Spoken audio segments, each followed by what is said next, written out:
शरद पवारांच्या राष्ट्रवादीची LICवर त्यांनी धडक दिलेली आहे। अदानीला 33,000 कोटी, आम्हाला 33,000चं तरी कर्ज द्या।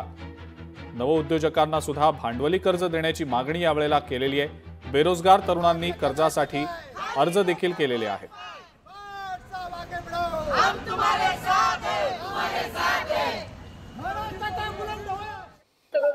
राष्ट्रवादी काँग्रेस पक्ष शरद पवार गटाच्या वतीने आज LICचं जे कार्यालय आहे त्या ठिकाणी आंदोलन करण्यात येत आहे। नेमकं काय कारण आहे ते आपण जाणून घेणार आहोत। आपल्या सोबत नवीन जिल्हाध्यक्ष जे आहेत मनोज प्रधानजी।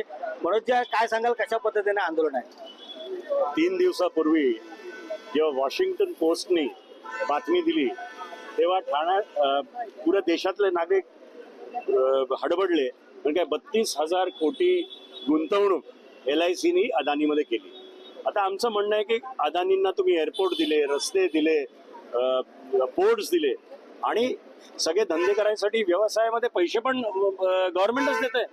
म्हणजे 3 कोटी हे LICचे ग्राहक आहेत, त्यांचे पैसे तुम्ही अदानीला देताय।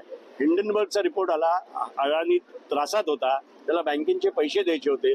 मग ह्या वेळेस काय सेंट्रल गव्हर्नमेंट त्यांना मदत करणं अशा दृष्टीने 3 कोटी लोकांचे पैसे LICकडे आहेत, त्यांनी फार विचार करून कुठलीही गोष्ट केली पाहिजे। काय मागणी करणार आहात आपण या संदर्भात LICच्या अधिकाऱ्यांची? प्रथम मागणी हीच आहे की इंडिपेंडेंट बॉडी आहे LIC, आयुष्यभर चालली आहे। कधीही काँग्रेसच्या सरकारमध्ये एवढा इंटरफिअरन्स गव्हर्नमेंटचा नव्हता आणि आता गव्हर्नमेंटचा इंटरफिअरन्स तुम्ही सहन करू नका, जेणेकरून 3 कोटी ग्राहक रस्त्यावर येतील।